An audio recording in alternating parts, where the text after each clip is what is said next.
Next up, we have the OpSync brake. The OpSync brake was designed to be used with the OpSync 12th model suppressor. It was on the originally on the Mark 12 Motto and Mod 1 series designated marksman rifles for the military. It's a good muzzle brake. It features a little bit larger bottom port here and or bottom base plate, and this allows you to reduce the amount of dust you're kicking up. It's important to note that as the OpSync was designed, it was intended to serve as the first baffle for the 12th model suppressor.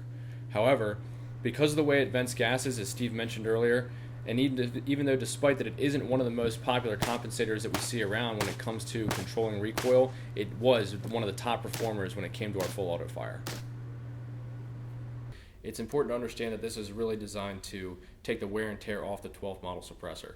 It really serves as a first baffle and really helps to keep all that blast from hitting the subsequent baffles with as much velocity as it does. And while it's doing that, however, we found in our personal tests, it was surprising the amount of nighttime signature that you had with this. It was relatively minimal considering that it is a muzzle brake.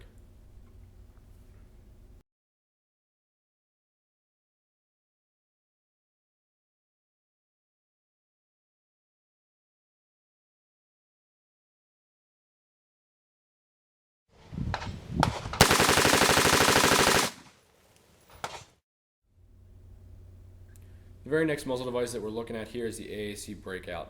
A lot of people are really familiar with this brake as being another popular combination between a muzzle brake and a flash hider. What we're looking at here is we've got one very large port further down towards the base and three tuning fork style teeth that serve for flash suppression.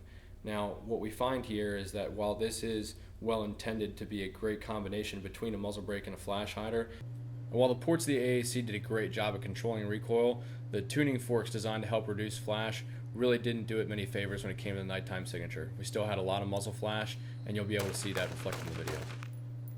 Yeah, the AAC did a great job as far as getting the gas out of the brake quickly. It allowed me to control the recoil substantially.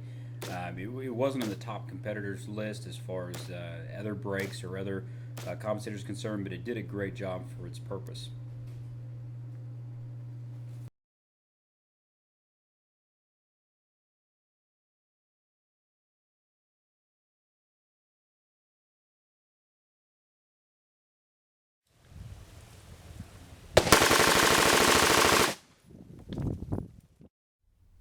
What we're looking at now is the SureFire flash suppressor. The SureFire flash suppressor was designed to be used in conjunction with SureFire sound suppressors. It's important to understand though that even as a standalone unit, the SureFire was one of the top performers when it came to reduction of nighttime signature. This is a fantastic product when it comes to reducing muzzle flash, but you have to understand also that it is a flash suppressor, so you're really not gaining any sort of benefits when it comes to recoil control or muzzle deviation. In that regard, however, what we're also looking at is its ability to be used in conjunction with any one of the SureFire cans that it's designed to be mounted with. It's one of the fastest mounting systems on the market, so if you're looking to go ahead and have flash suppression as well as the ability to reduce the sound as well as any of the other benefits that come with using a sound suppressor, this might be a muzzle device for you to consider.